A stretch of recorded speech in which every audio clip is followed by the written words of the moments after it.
Riyadh Reuters. Most major Gulf stock markets slid early on Tuesday on jitters about Saudi Arabia's sweeping anti-graft purge, a campaign seen by critics as a populist power grab but by ordinary Saudis as an overdue attack on the sleaze of a moneyed ultra-elite. U.S.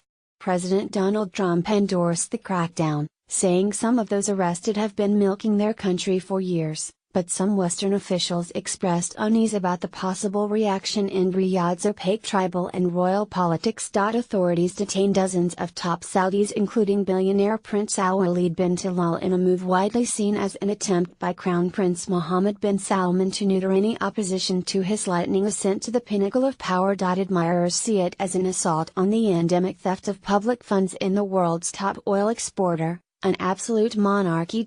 Corruption should have been fought a long time ago, because it's corruption that delays society's development, Riyadh resident Hussein al-Dosari told Reuters. God willing, everything that happened, is only the beginning of what is planned, said Faisal bin Ali, adding he wanted to see correcting mistakes, correcting ministries and correcting any injustices against the general population. But some analysts see the arrests as the latest in a string of moves shifting power from a consensus-based system dispersing authority among the ruling Al Saud to a governing structure centered around 32-year-old Prince Mohammed himself. Investors worry that his campaign against corruption, involving the arrests of the kingdom's most internationally well-known businessmen, could see the ownership of businesses and assets become vulnerable to unpredictable policy shifts. Investor nerves. The Saudi stock index, TOSI, was down 1.6% after 75 minutes of trade.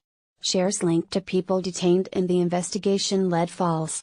L5N1ND2CR among them. Prince Al-Walid's kingdom holding plunged by its 10% daily limit, bringing its losses in the 3 days since the investigation was announced to 21%. In Dubai, where Saudis have been significant investors, the index slipped 0.6%. The index in Abu Dhabi, less exposed to Saudi money, inched up 0.1%. But Kuwait continued to slide, with its index losing 3.8%. The show of investor nerves coincided with sharply heightened strains between Riyadh and Tehran, reflected in a fresh denunciation of adversary Iran by Prince Mohammed over its role in Yemen, and by continuing mutual acrimony over political turmoil in Lebanon, another cockpit of Iranian-Saudi rivalry. The Kingdom Center Tower is seen in Riyadh, Saudi Arabia, November 5, 2017. Reuters. Faisal al-Nasser displaying an apparently undimmed taste for navigating several challenges simultaneously. Prince Mohammed said Iran's supply of rockets to militias in Yemen is an act of direct military aggression that could be an act of war. He was speaking in a phone call with British Foreign Minister Boris Johnson after Saudi Air Defense Forces intercepted a ballistic missile they said was fired toward Riyadh on Saturday by the Houthis.